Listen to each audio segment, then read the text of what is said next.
Good afternoon, everyone. So it is Monday 30th of December and we are going to we have a couple of wee bits of jobs to do today. Had a little bit of bedding to do this morning, which I'm just after throwing the straw in here for these guys. A couple of lame animals in here, and I've put 5 bales in. I'll go in there and shake it out with the fork now in a few minutes. Just give them a nice fresh bed to lay under. We put 2 bales in on Christmas Eve, or just after Christmas Eve, and it got swallowed up fairly quickly.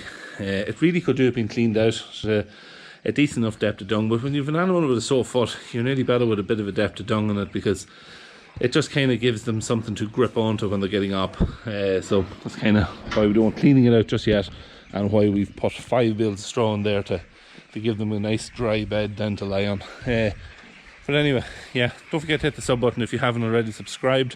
It's just looking through my stats last night, 68 or 9%, almost 70% of my viewers aren't actually subscribed to the channel, so hit the sub button. It doesn't cost anything. Just if you haven't an account set up, you only need an email address, set it up, click subscribe, and that way then every time you go onto YouTube, it tells you if I posted a video. You can actually, there's a little bell beside the sub button. If you click on it, you'll get a little notification sent to your phone. Costs you nothing. People, when they see subscribe, they're worrying that it's going to cost you money. It costs you nothing. So but it does help the channel out a wee bit. Yeah, so what are we doing today apart from the bit of bedding? This here's causing a bit of a mess. It's some of the rotten silage just gathered up here from around the top and sides of the pit over the last, it was about 2 months since we cleared it the last time, very close to. We do have that bit of bad that I was telling you about. Now this pit has been stripped. Remember we cleared it, was it on the 22nd? Now, so you can see this bit here now hasn't been cut away since the 22nd, and you can see the way it's going off just here along the sides, and there'll be a little bit on the top. So every time I lift down the blocks from the sides and the top, I'm having to clear that bit of bad silage off, and that's where it's going to. So it's a bit of a pain. We're not used to having this much waste, but as I say, it's all down to silage being cut late and being a bit wetter than normal. It's just how it is. But yeah, we're going to move this here because you can see we've got a bit of runoff starting to happen from it. Now, it's not really doing any harm. The runoff is kind of coming around down here, and it's feeding into this channel here, which leads into the tank. The only water that can get into the tank from here is whatever wee bit that there is around the yard, and you might have a slight little bit then off here, but most of that is actually falling back into a drain then that leads away from the yard altogether. The yard water, I mean. The silage pit effluent water gets into this drain and back into the tank, so it's just the way we've set up. So yeah, what are we going to do? We're going to locate the trailer. I think it's down the bottom. I have to just look. I can take it up, I think, on the front of the teleporter. We'll pop it here, and then we'll get this dung transferred into it, so we'll take a bit of footage of that as we're doing it. Also, we're going to have a wee look at the tyres at the end of the video and how they're holding up. I've actually had about 6 or 7 questions in the last week from people just asking how's the tyres getting on, how are they holding up, that they were thinking about maybe buying similar tyres themselves. So we'll have a more in-depth look at those at the end of the video, and we'll see just how they're performing, what I think of them and how they're going on. So let's get the trailer.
Now, do you ever see the pin and cone headstock being used like this?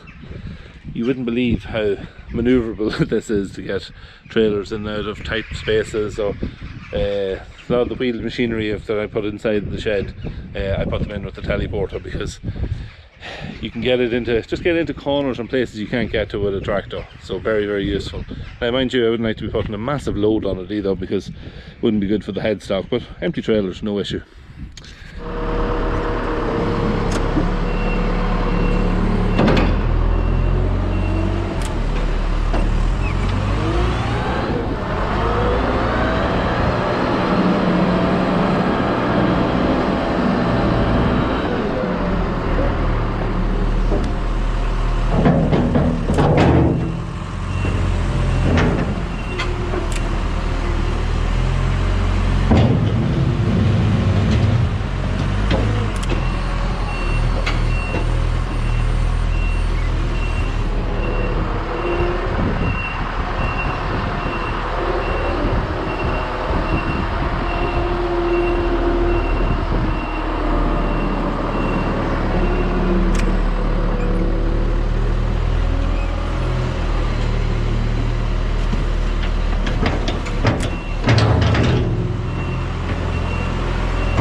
So it's a couple of hours later now. You can see it's dark, and I've actually just finished feeding the cattle for the evening. Had a few other jobs to do, which kind of stopped me from doing this video while it was still daylight. So yeah, I just pulled it into the shed here now, and we can do a quick look at the tyres, a review of the tyres. What is they're probably on the machine now about 7 months, I'd say, maybe close to 8 months. Yeah, just have a look at them. And the reason that I've done this video again is I've had a lot of questions. I've had 5 or 6 people on to me this week asking about these tyres, and over the last couple of months since I last mentioned them, there could be 30 people, maybe more, that has been on to me asking me about these tyres. What do I think of them? What they're like? And asking me questions. So I'm going to try and answer those questions now. The first thing that I'll say about the tyres is that I'm very happy with them. They've performed as well and better than what I expected they would. One of the main questions I'm asked is, what are they like in wet conditions? Do you have any issue with traction or anything like that? I'd have to say no, not as of yet. I found them fine in the field. The tractor tyre, obviously, once you go out in the field, if it's mucky, it will fill up. The tractor grip will fill up with clay, and you will lose traction. These do pretty much the same thing. They're fine when you go out initially. The lugs will fill up. In between the lugs here will all fill up with clay, and you will have a little bit of slip or spinning of the wheels, but it never gets to the point where you can't travel. Like I took 20 bales out of a field that I shouldn't have been in there 2 weeks ago for the cows in the outfarm, and it never stopped moving in the field. Lugs filled up, it slid about a little bit, but it never stopped moving. I got every bale I put in, picked it up, reversed back, straight out. It was too wet to be in there, and I had no issue. That's the wettest conditions I had them in. All year we've been loading hay, we've been loading hay, we've been moving around bales, we've been loading straw, using it for all different jobs. Can't see any difference that way. And in actual fact, I would say that it actually, if you had grease, the ground was a little bit on the wet side on top. They do less harm. They don't tend to tractor grip if on a teleporter. If the ground is damp, it'll tear the ground. It'll damage it'll break the sod, if you like. Whereas these tend to not do that just as much, which is a good bonus.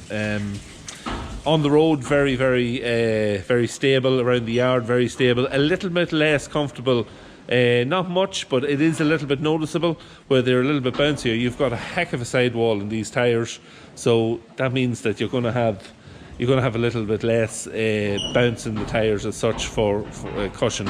It travels up through the machine.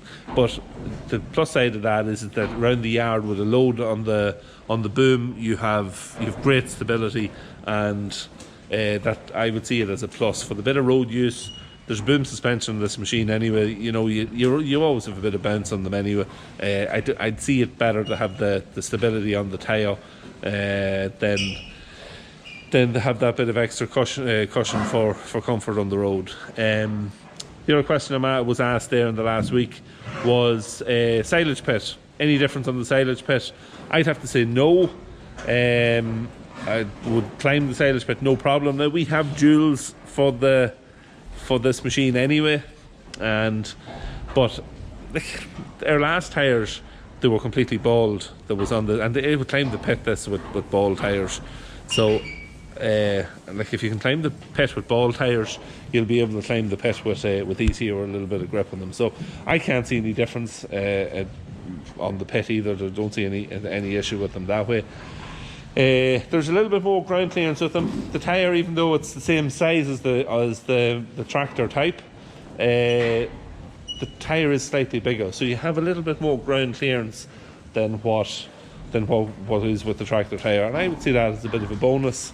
If you were tight for shed space, anywhere that you were very tight, look, it's only small, it might rise the machine an inch overall, but I'd definitely see it as a bonus, especially if you're using it on the pit. Just raises it up that little bit more. Excuse me.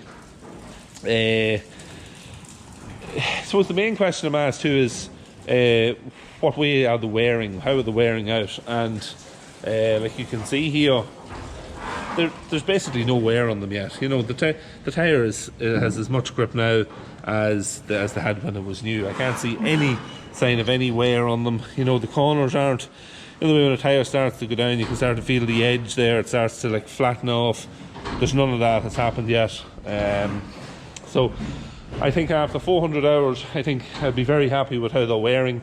I know if it was a tractor tyre, if there was the tractor tyre type, you would already see a lot of wear on the tyre, no doubt, especially on this machine. This machine's over 7 ton without an implement on the front. They're a heavy machine,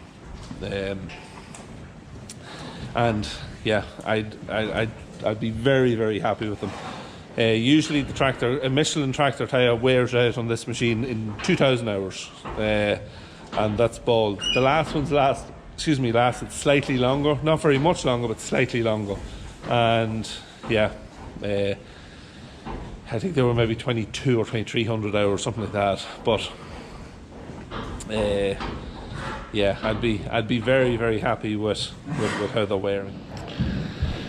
The other small thing that I noticed when we put them on was that even though that there's a lot more tyre contact with the ground, the steering was lighter. Whether it's because the tractor tyre, maybe when you turn the wheel, it was grabbing and causing a bit more friction with the rubber on the ground, with the design of the tractor tyre or just the layout of it. These here, they seem to swivel around or spin around a lot easier, and maybe that may cause less. It may actually cause less wear as well. The fact that there is a lot more rubber touching the ground, but. Look, it's only a small thing, but it was a bonus. Like the fact that when you get in, the steering was noticeably lighter. Yeah, that's really it. Like in summary, just to finish up, I would have to say like that they are a great job. They're built for teleporters. They have the stability. They have the longevity of tyre life by the looks of it, with how they're lasting so far, and. Like, yes, you're going to have a little bit less traction in the field in really wet conditions, but like, how much less is it going to be? 10% less? It's hardly going to be noticeable. Like, and a tractor tyre, once the gloss comes off that first part of it, if you've them on for 6 months, you're going to lose that percentage anyway. Whereas these here will last. They'll probably stay roughly where they are. The fact that they're not wearing down fast, you know. So look at it. I would say if you were thinking about putting them on, go for it. I'm getting nothing out of it. I'm not working for Firestone, but I'd like to point people in the right direction. If I could, or if you were thinking about doing it, I would say to go for it. So that's it. That's a comprehensive review of the tyre and how it is performing. So as always, thank you very much for watching. Q&A video will be out tomorrow, and yeah, so we'll leave it at that. Don't forget to leave a like down below, throw a comment in the comment section, and as I said earlier, hit the sub button. It doesn't cost you anything, and we will see you tomorrow. Have a good evening.